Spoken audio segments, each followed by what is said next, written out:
സാറേ വേറെ വഴിയില്ല എൻ്റെ സാറേ, എൻ്റെ കുഞ്ഞിനെ കാണുന്നില്ല സാറേ, എന്തേലും ഒന്ന് ചെയ്യണേ.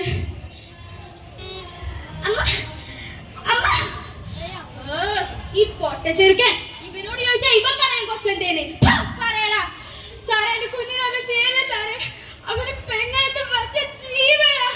ഞങ്ങളുടെ പൊന്നുമോള് ഞങ്ങളോട് പറയാതെ എങ്ങോട്ട് പോകുന്നില്ല സാറേ. എങ്ങനെയാണ് ഞങ്ങളുടെ മോളൊന്ന് കണ്ടുപിടുത്താ സാറേ. പാലുകൾ പൂത്തു തുടങ്ങി, പക്ഷേ രാത്രി കാലങ്ങളിൽ പുറത്തിറങ്ങാൻ യക്ഷിക്ക് വരെ പേടിയാണത്രേ. സമർപ്പണം അളവില്ലാതെ പിച്ചി ചീന്തപ്പെടുന്ന പെൺജന്മങ്ങൾക്കല്ല, ഒരു മെഴുകുതിരി കത്തിത്തീരുന്നത് വരെ മാത്രം സഹതാപവേഷം കെട്ടിയാടി എനിക്കിതൊരിക്കലും സംഭവിക്കില്ല എന്ന് ആശ്വസിച്ചിരിക്കുന്ന എനിക്കും നിങ്ങൾക്കും. പൊന്നു ഇവിടെ വാടി കണ്ടാടി.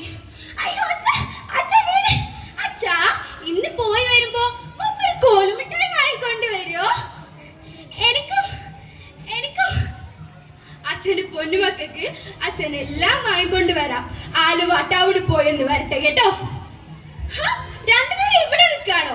മോളു, അമ്മ ഭക്ഷണം എടുത്ത് വെച്ചിട്ടുണ്ട്, കഴിക്കണം, പഠിക്കണം, ഏട്ടനെ എടുത്തു കൊടുക്കണം കേട്ടോ. ഏട്ടാ പോവാം. ചേട്ടാ അയ്യോ അച്ഛൻ പുറത്തോട്ട് പോയല്ലോ, എന്ത് പറ്റി?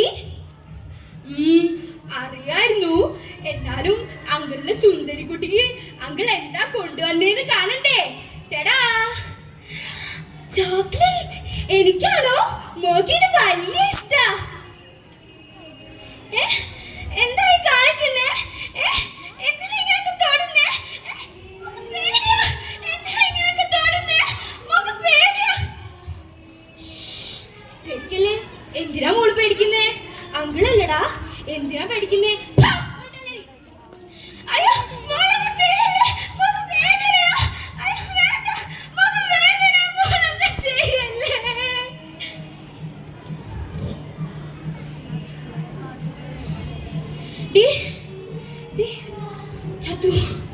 ചത്തു.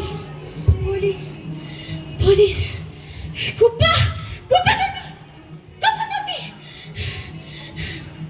മനുഷ്യ മനസാക്ഷിയെ തികച്ചും ഞെട്ടിച്ചിരിക്കുന്ന ഒരു ദാരുണ കൃത്യമാണ് ഇന്നിവിടെ അരങ്ങേറിയിരിക്കുന്നത്. നമുക്ക് നാട്ടുകാരോട് ചോദിക്കാം. അല്ലെങ്കിലും എന്നാ പറയാനാ, കണ്ട ബംഗാളികളൊക്കെ ഇവിടെ വന്ന് താമസിച്ച ഇതൊക്കെ തന്നെ അവസ്ഥ. എന്താ ഈ പറയണേ? നാം കർമ്മങ്ങൾ ചെയ്യേ, നടക്കില്ല.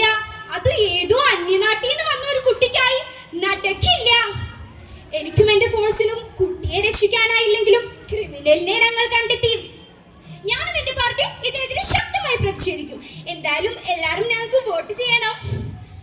മാറിക്കേ, എന്റെ മോള് ഉർമിളെ, നമ്മുടെ മോളെ കിട്ടിയോ? ആയിട്ടാ, നമ്മുടെ മോളെ കിട്ടി ഏട്ടാ, നമ്മുടെ മോളെ കിട്ടി. ഉറങ്ങ എന്റെ പൊന്ന്, ഉറങ്ങിക്കോട്ടെ. എന്റെ പൊന്നു മോള് ഉറങ്ങിക്കോട്ടെ. സ്കൂളിൽ നിന്ന് വന്നതല്ലേ, യൂണിഫോം ഇട്ടിട്ടല്ലേ, തണുത്തിട്ടുണ്ടാവും. എന്റെ പൊന്ന് ഉറങ്ങിക്കോട്ടെ. എന്റെ പൊന്നു മോള് ഉറങ്ങിക്കോട്ടെ. എന്റെ പൊന്നു മോള് ഉറങ്ങിക്കോട്ടെ. എന്റെ പൊന്നു മോളെ. നിങ്ങൾ പറയൂ, ആരാണ് അന്ധൻ? ഈ കഥയിലെ പിതാവോ അതോ ഈ സമൂഹമോ? ആർക്കാണ് ബുദ്ധിമാനം സംഭവിച്ചത്? ഈ കഥയിലെ സഹോദരനോ അതോ നമ്മൾക്കോ? നന്ദി.